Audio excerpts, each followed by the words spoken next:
So, someone told me that speak is a relaxing afternoon with friends. So I have you guys as a captive audience for like half an hour. So I'm just going to do weird love poems at you that are experimental. Yay! Okay, so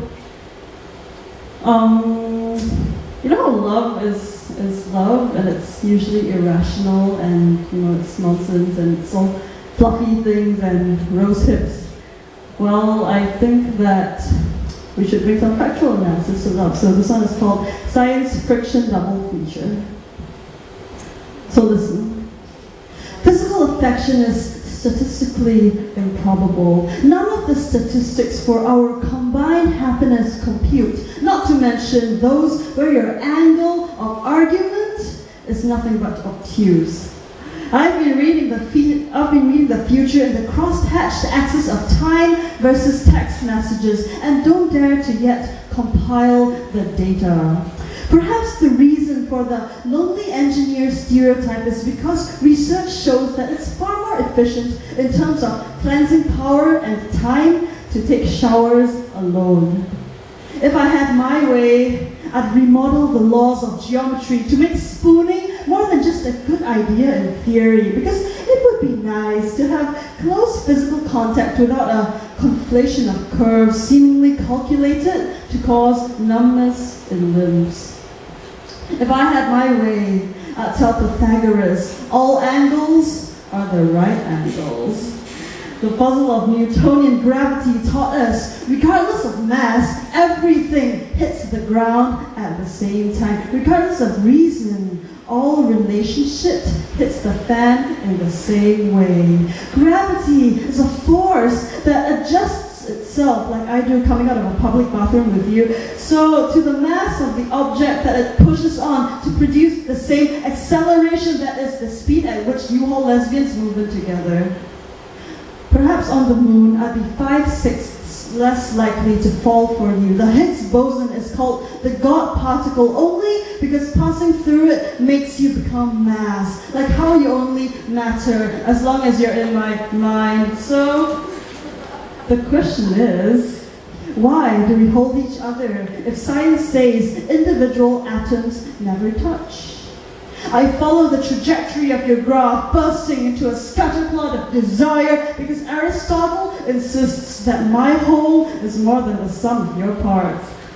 Galileo says math is the language in which God wrote the world, but the only pi that I know is QT. If you're honest, you know that the most interesting thing we did with a scientific calculator in Sec 3 was type an upside down 43770, hello, and 80085 boobs. I could break it down for you like an enzyme, but all the differentiation in the world wouldn't change a thing. We are as impossible a construction as an MC Escher illustration, but still fit together snug as a tessellation. You may say to me, math, not even once. I never want to be a math head, but hurry. Because I don't care if the distance from my house to yours, divided by the time it takes for you to realize that I don't actually know your mother's name, equates to the speed at which we will fall apart. Do not worry. Einstein's theory of relativity states that the faster you go, the slower time passes. So the only thing we have to do, baby, is run.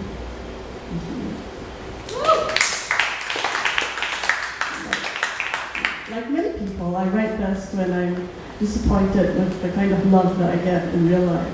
So this one is called Singaporean Shota, and Shota in Tagalog means girlfriend, yes. And I told my ex, right, he asked me, so do you ever think about the past? And I said, yes, I write poetry and sometimes that makes me think about the pasta. And then I typoed it, but I just sent it to him anyway. But this is a different sort of flying spaghetti monster cult that I will be talking about now. Okay, anyway, this is called Singaporean Shota. East chapter of Iglesia Ni Cristo means the entire Aljunied district, stretching all the way from Eunos to Geylang Lorong 40. Here, people watch you all the time. Here, a boy I used to know learned the dual meanings of Xiao Di while walking home in the evenings as nice women inquired after his own. But all I got were old men pretending to doze in the middle of the day. Here, I decided that I could wear whatever the fuck I wanted, because no matter what, people will whistle at nothing in particular. But when they started to stop, I said yes. Perhaps they sensed a certain untouchability, an immutable irreverence, a wildness that cannot be tamed by wayward whistles and other impotent signals of false machismo. Or maybe I had just acquired a really good pair of noise-cancelling earphones. Here, people watch you all the time. East chapter of Iglesia Ni Cristo means people might recognize you anywhere, from the post office at Paya Lebar to Pasar Malams at Tanjong Katong. Dating a member of a tiny, exclusive religious group is not so different from being queer, really. What is the point of passing for straight if your clergy doesn't allow you to date? Have you ever been surrounded by well-meaning parishioners texting their mothers sitting across from you on public transport that you're a scandalous Singaporean shota? In Aljunied, Big Brother stands behind a pulpit. In Aljunied, instead of surveillance cameras, they use altar boys and choir members. I didn't stop being Catholic for this. I came out to raise the roof, not my hackle, so I gnawed my wrist off at the shackle, fled, told you I am now a gay witch for abortions who now does candle magic on the weekends, so don't pray for us, we'll pray for you. I broke up with an entire church again. East chapter of Iglesia Ni Cristo means I am still trying to evict the memory of feeling like a wrong turn in the unfamiliar neighborhood of my own conscience. East chapter means I wear earphones and don't hold hands in Aljunied with anyone anymore. Yes, so that's it. So I feel really self-conscious because it's half an hour and I've never done a half-hour set before, so I just had to tell you guys what the poem is about instead of just slamming it, as I do. But yeah, my mother didn't like this guy, as she normally doesn't like most of my partners. And I wrote, I write many poems about my parents. So yes, this is one of them, called What Will My Mother Think of Me? Braless, coming home with filthy queer lips under my arm, not knowing which excuse to give for coming home this evening when I was supposed to creep home last night, too exhausted to care that short hair needs styling, or roiling in my stomach, more to do with the lack of food than THC, behaving you consent, the stink of every clumsy kiss and breath of soot I have inhaled today, mother, like a jealous lover, calling in small hours to perch and expertly decry your meager offerings. Mother, like an eagle-eyed, cagey, always watching brows like talons furrowing hatches into your skin, like a forgotten spouse whose duty it is to say, this doesn't smell like the perfume I wear. This doesn't smell like the chapped leavings of your goodnight kiss. This doesn't smell like a night spent watching Japanese anime films at your friend you have known for 8 years who's probably not a lesbian's house. Abbas, does your mother know, will play ebullient and unnecessarily congratulatory, and my mother will demonstrate the flare in her nostrils, her prerogative to speak to me in short, clipped sentences, her doubting Thomas poking holes in the two open palms of my argument.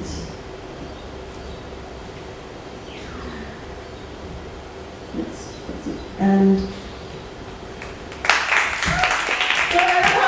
because it was really experimental, and yes, and this is another experimental one I did with my friend Graham. We were just trying to write things, and then he said, let's go and STOMP, because that's where the local flavor is. So we did, and this is called the STOMP Citizen Journalist Collective.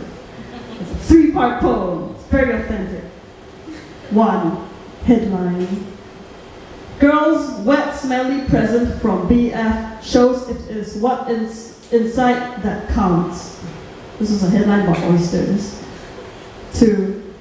Username Serious Jokes on Tuesday, 8th May 2014. Ruminations on masculinity. WTF, all these skanking spaggots whims are such a disgrace to the manhood, but then got to pity them too, as such pussies don't have the required 2 balls to qualify as the male gender. 3. New tactic of disturbing girls. This is by Lisa on the 20th of December, 2014. I just took out a few lines, but otherwise it's word for word. All the repetition is hers. This happened at Clark Quay. These two guys took our phones to psycho us to go eat with them. They didn't want to return our phones. We already promised to go eat with, because they psychoed us, and they still didn't return us the phones. After that, they suddenly started fighting with other people. After that, the police suddenly ran to them to arrest them. I quickly asked the police, help us to take back the phones. We don't know who these people are, and they took our phones. They tried to psycho us to go off together with them. Thanks to the police for helping us get back our phones. Thanks to the police, my friend and I then left. STOMP. That's the essence of STOMP, right there. Okay, this one is called Monster, and it's about other things that I disapprove about.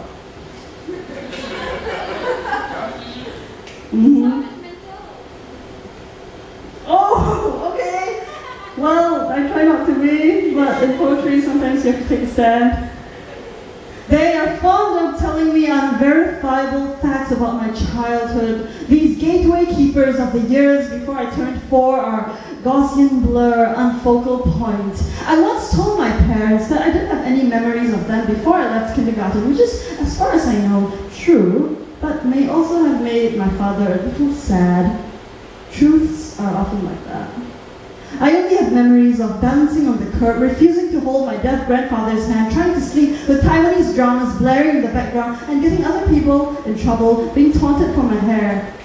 Hating the mushroom cuts unforgivably, sloping above my ears, which at 5 years old means you will never be one of the pretty girls. Hating the ritual of having someone else cut my hair, so now I choke my own sink with the leavings of the only hands I trust. The way my classmates said, "You boya," which is what my father said to me when I came home to them with head cropped far above my ears, which is why I don't tell them the terrible things that other people say, which is why they don't trust me anymore, which is how they justify ambushing me captive in cars and at dinner to discuss my genitals, which makes me anxious to be around these people that I love very much. Things about my childhood that I remember. I loved Sesame Street as a child. My favorite was Cookie Monster, but for some reason, we amassed a Big Bird collection instead. He was my mother's favorite. Perhaps because he was gentling, implacable, and she's a humming nerve, bundle strung. This is a thing that I have learned to be from her, to furrow and worry about the lines left in your face from worry. Things about my childhood that I don't remember. Once a stranger came down and kissed me along my entire arm in a foreign place. I was once an amiable child, picky eater, hungry only to please. Thank you. My parents are actually really nice to me, and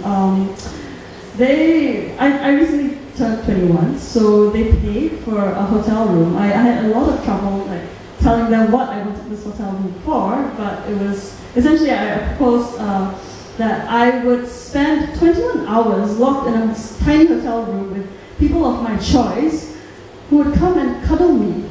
Cuddle party! A cuddle party, exactly, and that's who was there. And stuff too. And yes, so you can ask that, it actually happened. It was a cuddle orgy. So, Cuddle puddle. yes, it was a cuddle puddle, except there wasn't actually any puddling doing, because no sex. So this is about that. It's called Don't Sit on the Hummus, and other things to take note of for cuddle orgies. Some friends may need to be taught to cuddle. This is at once awkward and endearing. 2. Make contingency plans for things like food, adequate amounts of toilet paper, and farting in a small enclosed space with maximum physical proximity. 3. Some people will be disappointed that it wasn't a regular orgy. To which I say, fuck those people.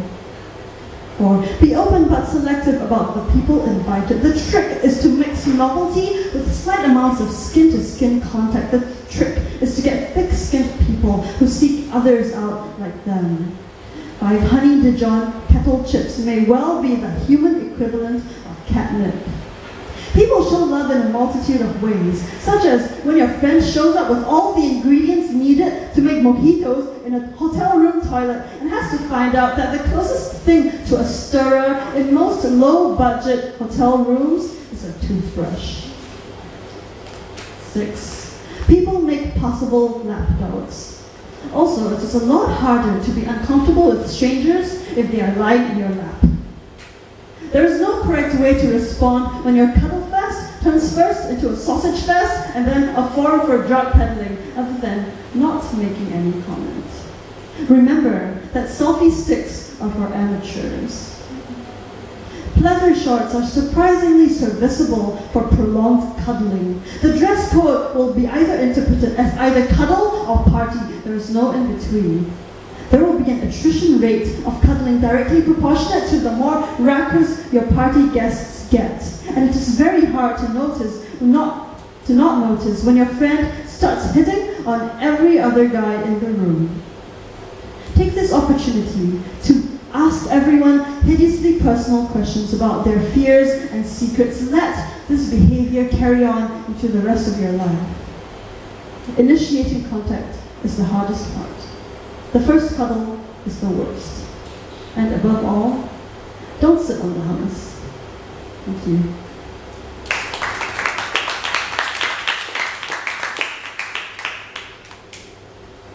So one of the guys who was there, he actually did bring things there that other people want to buy, and this boy's really strange. I met him on the internet, and I read a lot of poems about him, but I think this is the last time we ever spent time together, as you will see, because this man does not understand the meaning of consent. He thinks that he can explain all physical phenomena with chakras and meditation and otherworldly spirits. So this is called The Last Time I Spent the Night. He tried to float me off to another plane with the familiar sweet suit stink of your room, your Q Crescent mini mansion, all candelabras and rococo accents. But then we entered this one upstairs room, darkened, like someone punched out your lights, one huge wall draped with Bob Marley's silk-screened face towel stuffed under the crack against the door so as not to offend your parents. Paperweight in your laptop so it doesn't split wide open, your protesting hard drive spinning like my head, your drawers filled with modern medicine that you don't take. Panadol is propaganda. Cortisone is conspiracy. Colgate is unnecessary.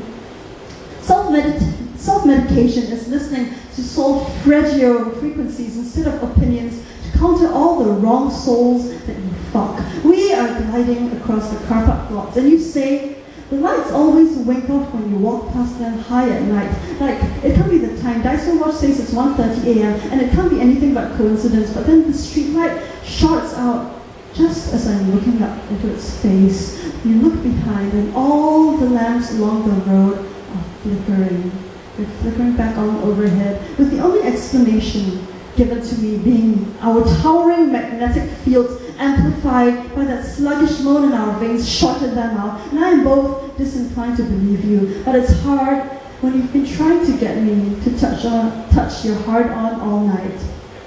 But we forget this for a bit. When the abandoned cabinet you leap upon like practice to be a rock star crumbles beneath you like slow motion. This whole night has been in slow motion, and I cannot wait for the night to lighten so that I can hold hematite in my hands strategically between us to stop you from coming on to me.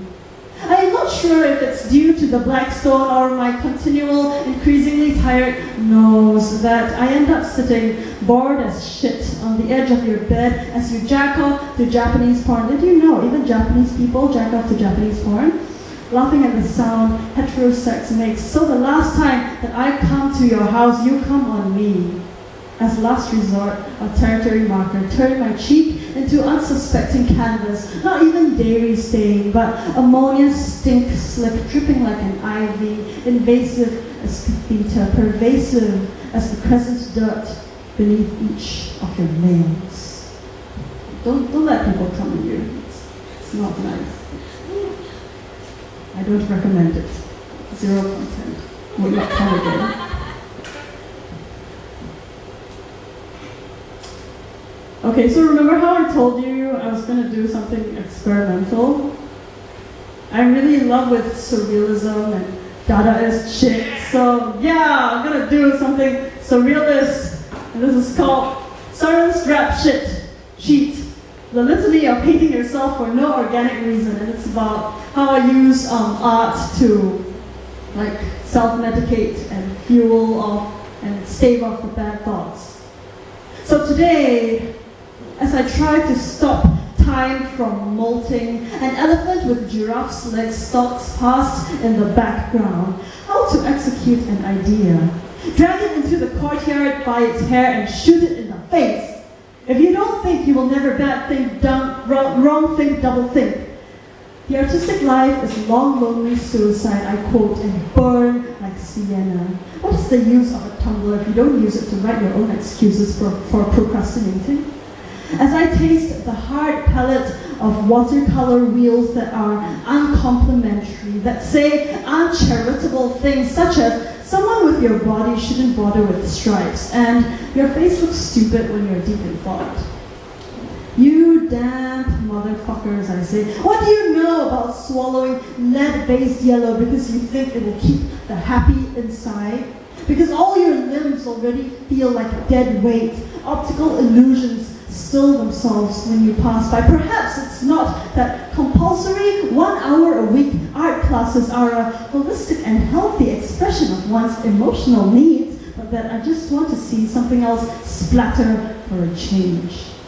Not only did I spend far too much time on my knees, but in confession, when guilt is probably the least fun thing that you can trip on. Spare me your half-hearted texts, your narrowed squint, your spread legs on public transport. It is my unshakable and affirmative belief that none of us know what the fuck we are doing. So for so long of loneliness, I have been terrified. Only on the page does the vilifier become the vilified. All my feelings toward paint make it easier to breathe when I feel like a taint. But remind yourself, thinner is for fumes instead of another thing that you're failing at. So oil me up, baby, and scream into my canvas, because like thoughts I am melting. Because some days you tell yourself your face is a work of art, but the artist is Picasso. You are a teacup covered in fur, as wet-footed as the corner of a page. What's wrong with art, you say, and turn into a murder of bleating doves filled with anxiety instead of helium. I take comfort in the taxidermied corpse of a flying fox that only exists in my grandfather's memories, which is trying to get me to call it sir. And I look in the mirror and tell myself that the only reason I want to smash that mirror is because I am trying to create a collage of my reflection. To make nothing but a statement. That was my surrealist piece. Yeah.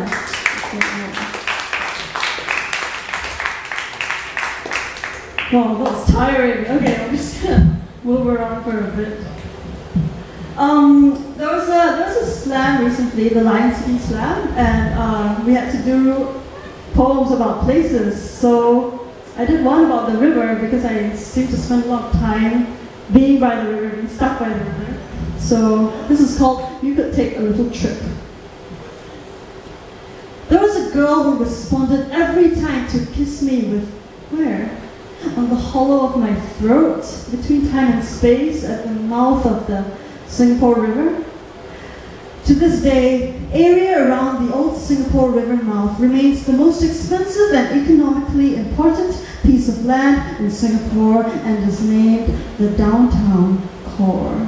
So whether you're going to town or going down on my central business district, please treat my floors like so much water under the bridge. My tear ducts testify to the transportation of water being a nationwide worry. I'm only drawn to rivers because I fantasize that one day I will learn to float, make me feel like there is wisdom in waterways. I was born C-section, so now I spend my life looking for other canals that I can pass through. Baby, I will burst your banks. We'll show Noah what a great flood looks like. Are you the marina barrage built at the confluence of 5 rivers for water storage and recreation? Because, damn.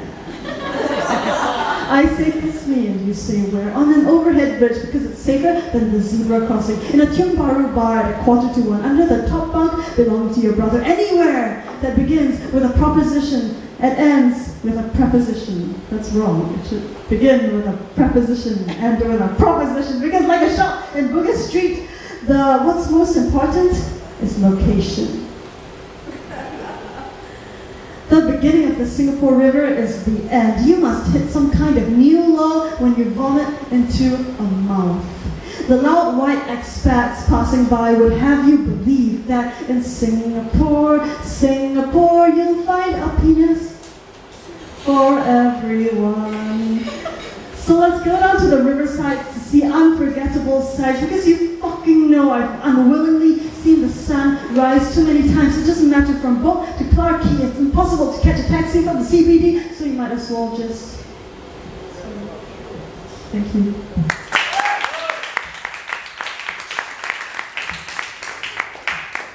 Am I almost done? Okay. This is the last one. It's really short. It's like 5 lines. It's called Contingency Plan.